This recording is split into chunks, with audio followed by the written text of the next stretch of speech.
بسم اللہ الرحمن الرحیم۔ السلام علیکم ناظرین۔ عمران خان کے خلاف سائفر کیس کے اہم ترین گواہ اعظم خان نے اپنا بیان جو انہوں نے ٹرائل کورٹ کے سامنے دیا، وہ ان کا بیان اپنے جو پہلے ان کے بیان تھے 161 اور 164 CRPC کے تحت جو انہوں نے FIA اور میجسٹریٹ کے سامنے دیے تھے ان سے مختلف ہیں، اور اس میں جو سب سے اس میں جو خطرناک حصہ تھا جس سے عمران خان صاحب کے خلاف سائفر کیس بہت مضبوط بن رہا تھا، اس بیان کو انہوں نے تبدیل کر دیا اور اس کا وہ حصہ ان کے اس بیان میں شامل نہیں تھا، اعظم خان صاحب کے اس بیان میں جو انہوں نے 2 دن پہلے عدالت کے سامنے ٹرائل کورٹ جو کہ یہاں پہ اڈیالہ جیل میں جس نے وہاں پہ جو ہیئرنگ اس کی ہو رہی تھی اور ان کو بلایا گیا تھا اپنے بیان کے لیے، اس میں انہوں نے وہ جو خطرناک ترین جو حصہ تھا جس جو سائفر کیس کو عمران خان صاحب کے لیے بہت خطرناک بناتا ہے، اس چیز کو انہوں نے بیان اپنا شامل اس میں نہیں کیا، مطلب وہ والا پارٹ جو اپنے پہلے بیان کا تھا۔ اس سے اب یہ جو ہے کہ سائفر کا کیس عمران خان صاحب کے اگینسٹ جو ہے وہ تقریباً آلموسٹ وہ بہت کمزور ہو چکا، اور میں اگر یہ کہا جائے کہ بالکل تباہ ہو چکا تو میرا خیال ہے کہ یہ غلط نہیں ہوگا، اور اب پروسیکیوشن کے لیے بڑا مشکل ہوگا کہ وہ عمران خان صاحب کے اگینسٹ جو ہے وہ کوئی اسٹرانگ کیس سائفر کو ایک as a strong case prove کریں، بیکاز سائفر کیس جس وقت بنایا گیا تو اس کے لیے جو سب سے امپورٹنٹ جو لنک تھا اور جو سب سے امپورٹنٹ جو اسٹیٹمنٹ تھی وہ وہی والی اسٹیٹمنٹ تھی جو اعظم خان صاحب نے FIA کے سامنے سیکشن 161 آف CRPC اس کے تحت دی تھی، اور پھر ایک انہوں نے میجسٹریٹ کے سامنے بھی بیان ریکارڈ کروایا تھا 164 CRPC کے تحت۔ سو اس میں جو چیزیں نکالی گئی وہ میں ابھی آپ کو پڑھ کے سناؤں گا کہ کون سا حصہ جو موسٹ ریلیونٹ تھا اس کیس کو بنانے کے لیے، اور وہ کون سا حصہ تھا کہ جو کہ انہوں نے اپنے فائنل بیان جس کی ایک حیثیت ہے کورٹ کے سامنے جب بیان دیا تو اس میں وہ چیز شامل نہیں تھی، اور اسی بنا کے اوپر آپ نے یہ رپورٹ یہ خیر دیکھا ہوگا کہ یہ اخباروں میں بھی چھپا اور شاید میڈیا کے اوپر بھی آیا، سوشل میڈیا اور مین اسٹریم یہ جو ٹیلی ویژن چینلز کے اوپر بھی، کہ پہلے تو عمران خان صاحب نے اور شاہ محمود قریشی صاحب نے ڈیمانڈ کیا کہ اعظم خان سے جو اسٹیٹمنٹ لی جائے وہ پہلے ان سے قرآن پاک کے اوپر حلف لیا جائے، اور اس کے اوپر ظاہر ہے جج کی ان سے بحث مباحثہ ہوا، لیکن اس کے بعد یہی ہوا کہ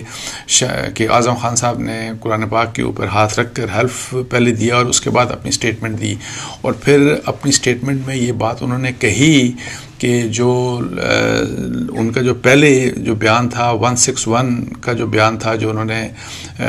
FIA کے سامنے دیا تھا اور جو میجسٹریٹ کے سامنے انہوں نے بیان دیا تھا 164 کے تحت، وہ بیان حلفیہ بیان نہیں تھے، یہ انہوں نے اپنے اس بیان میں یہ بات بھی انہوں نے بتا دی، لیکن کون سی چیز ایسی تھی کہ جو انہوں نے شامل نہیں کی تو وہ میں پہلے آپ کو بتا دوں۔ اچھا، آپ باقی چیزیں تو انہوں نے سائفر کے پروسیجرز کے اوپر بتایا کہ سائفر کس طریقے سے ان کو ٹیلی فون کال آئی، سائفر آیا، یہ ہوا، پھر انہوں نے پرائم منسٹر سے بات کی، سائفر کے مسنگ ہونے کی انہوں نے بات ضرور کی، لیکن انہوں نے کوئی ایسا تاثر نہیں دیا کہ عمران خان صاحب نے یہ جو ہے یہ جان بوجھ کے اس کو مسنگ اس کی یا اس کو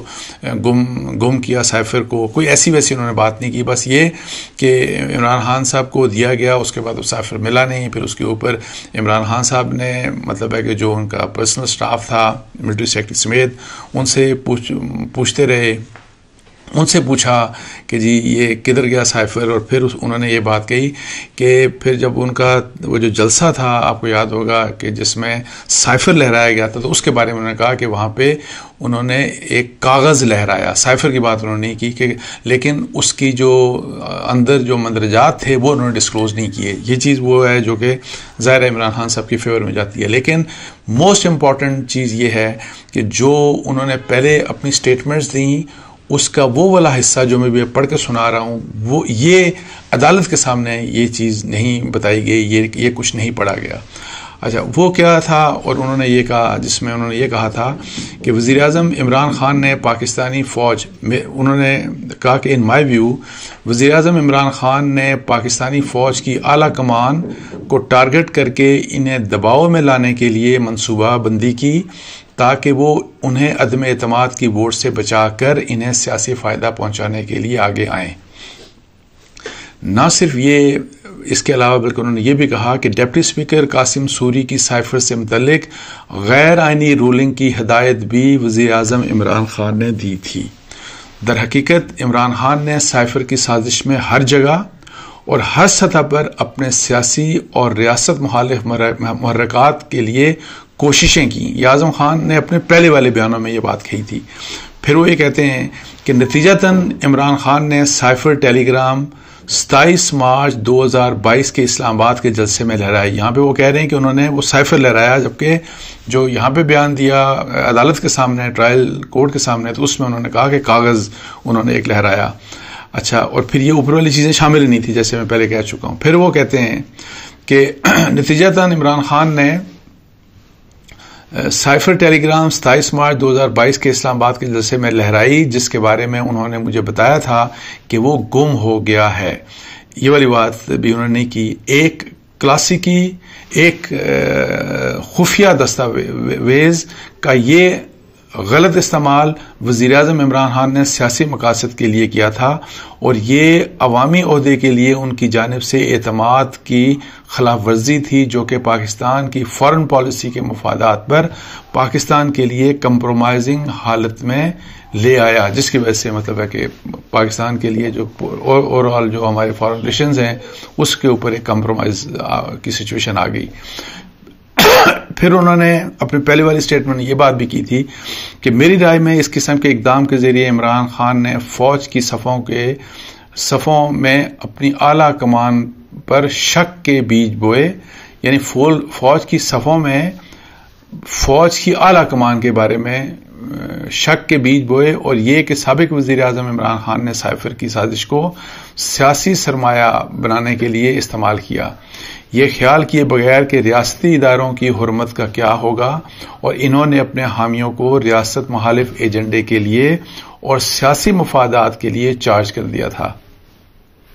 وہ حصہ ہے، اچھا پھر یہ بھی انہوں نے کہا یہ وہ حصہ ہے جو اعظم خان کے، اچھا ہاں، تو اب یہ دیکھیں کہ یہ جو میں نے آپ کو پڑھ کے سنایا یہ وہ اعظم خان کی ایکچوئل اسٹیٹمنٹ تھی، جو پہلی والی اسٹیٹمنٹ تھی، کہ جو کہ جب وہ ٹرائل کورٹ کے سامنے پیش ہوئے تو یہ چیز اس میں شامل نہیں تھی، اور یہ وہ حصہ ہے جس کی وجہ سے اب سائفر کا کیس انتہائی کمزور ہو گیا۔ بیکاز آپ دیکھیں کہ جب سائفر کا کیس یہ ہے کہ جی عمران خان صاحب نے جو پہلے ایک آڈیو بھی آئی تھی لیٹس پلے ود اٹ، اور اس میں جو سب سے امپورٹنٹ کردار تھے وہ یہی تھے اعظم خان، اور اعظم خان نے منٹس بھی بنائے، اعظم خان نے باقی سب کچھ بھی کیا۔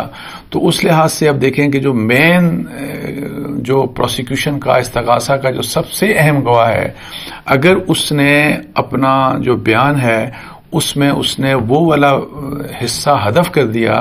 جو بنیاد بنتا ہے عمران خان کے خلاف سائفر کیس بنانے کا، تو اب اس کیس کی حیثیت کیا رہے گی؟ مجھے اس کا اب جو ہے بالکل بہت سیریس ڈاؤٹس ہیں کہ اب یہ کیس کا کوئی نتیجہ نکلے گا، انلیس کہ جو سائفر گمانے والی چیز ہے، جو گم ہونے والی چیز ہے، اس کے اوپر کوئی رسپانسبلٹی عمران خان صاحب کے اوپر آ جائے۔ لیکن اس میں بھی جب گم ہونے کی بات ہے تو اعظم خان کا جو بیان ہے جو کہ انہوں نے عدالت کے سامنے دیا، ٹرائل کورٹ کے سامنے دیا، اگر آپ اس بیان کو پڑھیں تو اس میں ایز سچ کوئی رسپانسبلٹی انہوں نے عمران خان صاحب کے اوپر نہیں دی کہ جیسے کہ انہوں نے چھپا لیا یا جان بوجھ کے انہوں نے اس کو مسنگ کر دیا یا انہوں نے اس کو اس لحاظ سے مس یوز کیا، اس طرح کی کسی قسم کی کوئی بات نہیں۔ تو یہی وجہ تھی کہ عمران خان صاحب نے پھر بعد میں میرے خیال ہے کہ اخبار نویسوں سے بھی بات کی اور یہ کہا کہ انہوں نے جو اعظم خان ہے انہوں نے اچھی اسٹیٹمنٹ دی ہے۔ سو بہت بڑا جھٹکا ہے پروسیکیوشن کے لیے،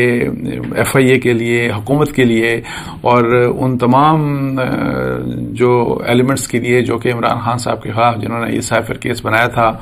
اور سائفر کیس کی جو ایک حیثیت تھی وہ ٹوٹل شیٹر ہو گئی ہے اس اعظم خان صاحب کے بیان سے۔ تو اس کے ساتھ ہی مجھے اجازت دیجیے، جزاک اللہ، السلام علیکم ورحمۃ اللہ۔